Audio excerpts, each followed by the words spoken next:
Hello students. इस lecture में हम लोग डिस्कस करेंगे एन टाइप सेमीकंडक्टर मटेरियल के बारे में। ठीक है कि एन टाइप सेमीकंडक्टर कैसे बनता है और एन टाइप सेमीकंडक्टर क्या होता है। इससे पहले हम लोगों ने बेसिक देखा था एक्सटेंसिव सेमीकंडक्टर के बारे में कि इसकी इलेक्ट्रिकल कंडक्टिविटी को कैसे इंक्रीज किया जाता है। ठीक है, तो आइए देखते हैं। यहाँ पर दो फिगर आपको दिख रहे हैं। ठीक है, दो क्रिस्टल दिख रहे हैं, एक प्योर सिलिकॉन क्रिस्टल है और एक इम्प्योरिटी एडेड सिलिकॉन क्रिस्टल है। ठीक है, तो यहाँ पर हम लोगों ने सिलिकॉन का जब इलेक्ट्रॉनिक कन्फिग्रेशन देखा था कि उसकी आउटर मोस्ट सेल में कितने इलेक्ट्रॉन्स प्रेजेंट होते थे, 4 इलेक्ट्रॉन्स। ठीक है, तो आउटर मोस्ट सेल में जो इलेक्ट्रॉन्स प्रेजेंट होते हैं वही क्या करते हैं, वैलेंसी में भाग लेते हैं, या फिर उन्हें हम बैलेंस इलेक्ट्रॉन या संयोजी इलेक्ट्रॉन बोलते हैं। ठीक है, तो इसकी आउटर मोस्ट सेल में कितने 4 इलेक्ट्रॉन्स होते थे। अब ये 4 इलेक्ट्रॉन्स क्या करेंगे, इन सब की आउटर मोस्ट सेल में कितने हैं, 4 इलेक्ट्रॉन्स प्रेजेंट हैं। ठीक है, तो ये अब किसी भी एलिमेंट या किसी भी एटम को स्टेबिलिटी गेन करने के लिए, ठीक है, क्या करना होता है, उसको 8 इलेक्ट्रॉन्स कंप्लीट करने होते हैं। तो हर एक एटम क्या चाहता है, अपनी स्टेबिलिटी। एटम ही क्या, हर कोई अपनी स्टेबिलिटी चाहता है। ठीक है, तो अपने को स्टेबल करना चाहता है, तो अपना स्थायित्व बढ़ाने के लिए ये जो सेमीकंडक्टर के अंदर, ये सेमीकंडक्टर क्रिस्टल के अंदर जितने भी सिलिकॉन एटम हैं, ये क्या करेंगे, कोवेलेंट बॉन्ड का फॉर्मेशन करेंगे, यानी कि बराबर की साझेदारी करके एक दूसरे से अपने इलेक्ट्रॉन को शेयर करके ये सारे क्या करेंगे, कोवेलेंट बॉन्ड का फॉर्मेशन कर लेंगे। देखो इस तरीके से ये इलेक्ट्रॉन इसके साथ कर लेगा, ये इलेक्ट्रॉन इसके साथ कोवेलेंट बॉन्ड बना लेगा, ये इसके साथ कोवेलेंट बॉन्ड बना लेगा, और ये इसके साथ कोवेलेंट बॉन्ड बना लेगा। इसी तरह से एक इसका इलेक्ट्रॉन और एक इसका, एक इसका और एक इसका। इस तरीके से जितने भी इस क्रिस्टल के अंदर सिलिकॉन एटम है वो एक दूसरे से एक एक इलेक्ट्रॉन की शेयरिंग करके क्या करेंगे, कोवेलेंट का फॉर्मेशन कर लेंगे। ठीक है, इस तरीके से ये बाहर वाले भी हमें लगता है कि फ्री हैं, बट ये क्रिस्टल जो है इनफाइनाइट तक चलता रहता है। तो बाहर के जितने भी सारे क्रिस्टल्स होंगे वो अपने बराबर वाले सिलिकॉन एटम के साथ क्या करेंगे, बराबर की साझेदारी करके कोवेलेंट बॉन्ड का फॉर्मेशन कर लेंगे। इस तरीके से ये क्या करेंगे, सभी इलेक्ट्रॉन्स क्या करेंगे, कोवेलेंट बॉन्ड का फॉर्मेशन कर लेंगे। तो इस तरीके से हम लोग देखते हैं कि यहाँ पर कोई भी नंबर ऑफ फ्री इलेक्ट्रॉन्स हमें इस टाइम दिखाई नहीं दे रहा है। ठीक है, इस कंडीशन में ये क्या करता है, इंसुलेटर की तरह बिहेव करता है, जैसे कि हम लोगों ने जब इंट्रिंसिक सेमीकंडक्टर के बारे में डिस्कस कर रहे थे तब हमने पढ़ा था ये। ठीक है, बट यहीं पे इसके अंदर अगर कोई इम्प्योरिटी मिला दी जाए, अब इम्प्योरिटी मिलाने का, इम्प्योरिटी दो तरह की है, ट्राइवैलेंट इम्प्योरिटी और पेंटावैलेंट इम्प्योरिटी। तो यहाँ प्योर सिलिकॉन क्रिस्टल, अगर हम ट्राइवैलेंट इम्प्योरिटी और पेंटावैलेंट इम्प्योरिटी की बात करें तो एन टाइप सेमीकंडक्टर बनाने के लिए हमें क्या करना होता है, पेंटावैलेंट इम्प्योरिटी की डोपिंग करानी होती है। यहाँ पर पेंटावैलेंट इम्प्योरिटी एटम्स को क्या है, मिलाया जाता है। तो कौन सी इम्प्योरिटी होगी यहाँ पर, पेंटावैलेंट।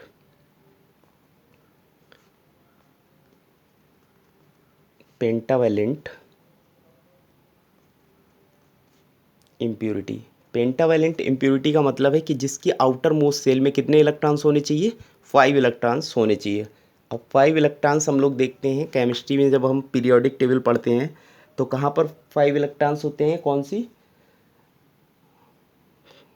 कौन से पीरियड्स में होते हैं और कौन से वर्ग में। ठीक है, तो वर्ग में हम लोग देखते हैं तो जो हमारे पास क्या होती है, नाइट्रोजन फैमिली जो होती है। ठीक है, नाइट्रोजन है, फास्फोरस है, एंटीमनी है, आर्सेनिक है, इन सब के आउटर मोस्ट सेल में कितने इलेक्ट्रॉन्स होते हैं, 5 इलेक्ट्रॉन्स होते हैं। जैसे कि फास्फोरस हो गया, 15 एटॉमिक नंबर होता है, आउटर मोस्ट सेल में कितने इलेक्ट्रॉन होते हैं, 5।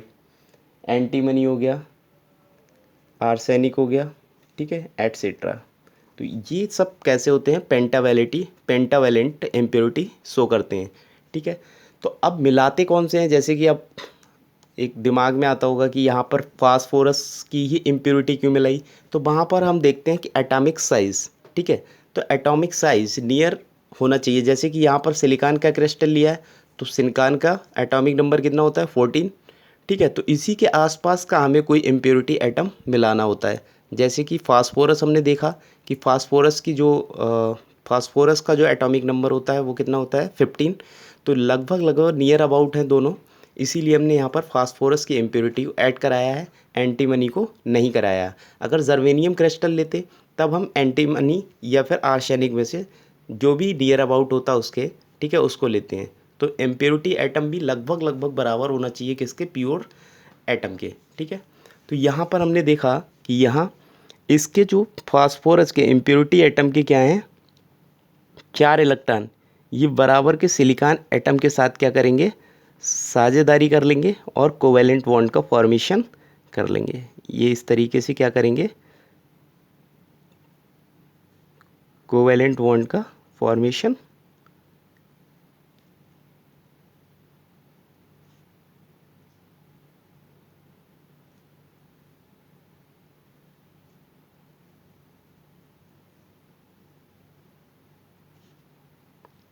और बाहर वाले जितने भी इलेक्ट्रॉन्स हैं वो इस तरीके से अपने पड़ोसी एटम के साथ, पड़ोसी एटम के इलेक्ट्रॉन्स के साथ क्या करेंगे, कोवेलेंट बॉन्ड का फॉर्मेशन कर लेंगे। अब हमने देखा कि इससे पहले जब हमने इसमें प्योर सेमीकंडक्टर क्रिस्टल में देखा, यहाँ पर कोई भी नंबर ऑफ फ्री इलेक्ट्रॉन्स नहीं था, ठीक है, एट अ 0 टेम्परेचर या 0 केल्विन, ठीक है। बट यहाँ पर हमने देखा कि जैसे ही हमने पेंटावैलेंट इम्प्योरिटी किसी भी प्योर सेमीकंडक्टर क्रिस्टल के अंदर मिलाई, तो वहाँ पे क्या देखा हमने कि नंबर ऑफ फ्री इलेक्ट्रॉन्स क्या हैं, 0 टेम्परेचर पर भी इंक्रीज है। जैसे कि ये हमारे पास ये क्या बच गया, एक इलेक्ट्रॉन बच गया, ठीक है। फास्फोरस के आउटर मोस्ट सेल में कितने 5 इलेक्ट्रॉन्स होते हैं, तो ये एक इलेक्ट्रॉन क्या है, बच गया है। इसने किसी के साथ भी कोवेलेंट बॉन्ड नहीं बनाया, ये क्या है, फ्री इलेक्ट्रॉन। इसको हम लिख सकते हैं क्या, ये क्या, कौन सा इलेक्ट्रॉन है, फ्री इलेक्ट्रॉन। अब इसको क्या है, थोड़ा सा टेम्परेचर मिलेगा और ये क्या करेगा, घूमने लगेगा, ठीक है। थोड़ा सा इसको क्या दिया जाएगा, टेम्परेचर दिया जाएगा, तो ये इस क्रिस्टल के अंदर क्या करेगा, मूव करने लगेगा, ठीक है। अगर हम बात करें थोड़े से टेम्परेचर की बात करें, तो आयनाइजेशन एनर्जी पे ही ये क्या करेगा, यहाँ से घूमने लगेगा, ठीक है, इलेक्ट्रिकली कंडक्ट हो जाएगा, ठीक है। तो यहाँ के अगर हम लिखना चाहें तो क्या लिख सकते हैं कि 4 इम्प्योरिटी एटम के 4 इलेक्ट्रॉन क्या करते हैं, प्योर सिलिकॉन एटम के 4 इलेक्ट्रॉन्स के साथ कोवेलेंट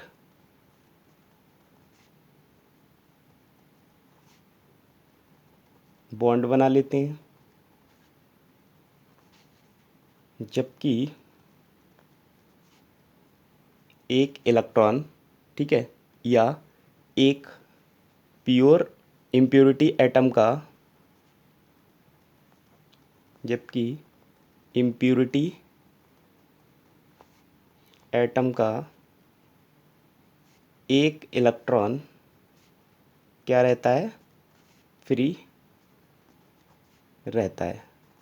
ये जो फ्री इलेक्ट्रॉन है, ठीक है, ये इम्प्योरिटी एटम का जो फ्री इलेक्ट्रॉन है, ये बहुत ही कम टेम्परेचर पर क्या करता है, इलेक्ट्रिकली कंडक्ट हो जाता है, ठीक है। या हम कहें तो एट अ रूम टेम्परेचर, ठीक है, रूम टेम्परेचर पे ही इतने ज़्यादा यहाँ पर नंबर ऑफ फ्री इलेक्ट्रॉन्स मिल जाते हैं कि बहुत ही अच्छी इसकी इलेक्ट्रिकल कंडक्टिविटी हो जाती है। लगभग इसको जो है कोवेलेंट बॉन्ड इसने बनाया नहीं है, तो इसको बैलेंस बैंड से कंडक्शन बैंड में, यानी कि अभी ये हैं कहाँ, अभी ये सारे कहाँ हैं, बैलेंस बैंड के अंदर हैं। इसको कंडक्शन बैंड में पहुँचाने के लिए इसको लगभग लगभग बहुत ही कम एनर्जी की ज़रूरत पड़ती है, नियर अबाउट दूसरा पॉइंट लिखें तो इसके लिए जो एनर्जी की ज़रूरत होती है, दी आयनाइजेशन एनर्जी, ठीक है। आयनाइजेशन एनर्जी आप लोगों ने पढ़ी होगी केमिस्ट्री में, आयनन ऊर्जा। तो आयनाइजेशन एनर्जी की अगर हम बात करें, तो आयनाइजेशन एनर्जी पे ही ये क्या करता है, दी आयनाइजेशन एनर्जी रिक्वायर्ड। इसको कंडक्शन बैंड में पहुंचाने के लिए आयनाइजेशन जो एनर्जी है वो सफिशिएंट हो जाती है, ठीक है, टू फ्री इलेक्ट्रॉन या फ्री वैलेंस इलेक्ट्रॉन, ठीक है, free valence electron is very low energy. Low energy कितनी, लगभग अगर हम सिलिकॉन एटम की बात करें तो सिलिकॉन एटम के लिए 0.05 इलेक्ट्रॉन वोल्ट की ज़रूरत होती है, ठीक है। एंड ये किसके लिए है, सिलिकॉन एटम के लिए। और अगर जर्मेनियम का क्रिस्टल है तो जर्मेनियम के क्रिस्टल के लिए क्या इतनी ज़रूरत होती है, 0.01 इलेक्ट्रॉन वोल्ट, ठीक है। ये किसके लिए है, जर्मेनियम की। तो जर्मेनियम क्रिस्टल में अगर इतनी एनर्जी दे दी जाए, ठीक है, तो ये कहाँ से वैलेंस बैंड से निकल के कहाँ चला जाएगा, कंडक्शन बैंड में चला जाएगा। और अगर सिलिकॉन का क्रिस्टल है जैसे कि ये है, उसके लिए अगर इतनी एनर्जी दे दी जाए तो ये जो फ्री इलेक्ट्रॉन है ये वैलेंस बैंड से कहाँ चला जाएगा, कंडक्शन बैंड में। और कंडक्शन बैंड के इलेक्ट्रॉन ही क्या करते हैं, पार्टिसिपेट करते हैं किसमें, करंट का फ्लो कराने में, ठीक है, या इलेक्ट्रिसिटी को कंडक्ट कराने में। ओके, तो इसके आगे हम लोग समझेंगे कि पी टाइप सेमीकंडक्टर क्या होता है, या इससे पहले हम लोग इसका एनर्जी बैंड डायग्राम से समझेंगे कि इलेक्ट्रिकल कंडक्ट कैसे होता है।